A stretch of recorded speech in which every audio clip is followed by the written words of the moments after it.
சின்ன வயசில் சரியான கைடன்ஸ் இல்லை, அப்போ விட்டுட்டேன். இப்போ தோணுது ஜெயிக்கணும்னு. முடியாதா கோச்? அப்போ நாங்கள்லாம் வேஸ்ட்டா? எங்களெல்லாம் ஜெயிக்கவே முடியாதா?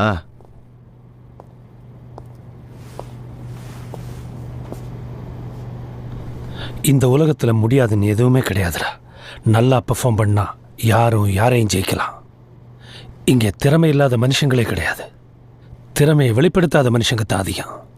ஒவ்வொரு மனுஷனோட திறமையும் ஏதாவது இக்கட்டான ஒரு சூழ்நிலையில் தான் வெளிவரும். ஒரு கோழியால் இவ்வளவு தூரம் தான் பறக்க முடியும், விஞ்ஞானப்படி அவ்வளவுதான் சாத்தியம். ஆனால் அதோட குஞ்சை ஒரு பருந்து தூக்கிட்டா ஒரு தென்னை மர உயரத்துக்கு பறந்து பறந்து துரத்தும். சத்துருவேன்னு தெரிஞ்சு இந்த சண்டைக்கு நீ வந்திருக்கல, ஒரு பாக்ஸருக்கு இந்த தைரியம் தான் வேணும். உன்னை கொல்லணும்னா அவன் முன்னாடி வந்து நிற்கணும். அப்படி நிற்கணும்னா அவனும் சாக தயாராக இருக்கணும்.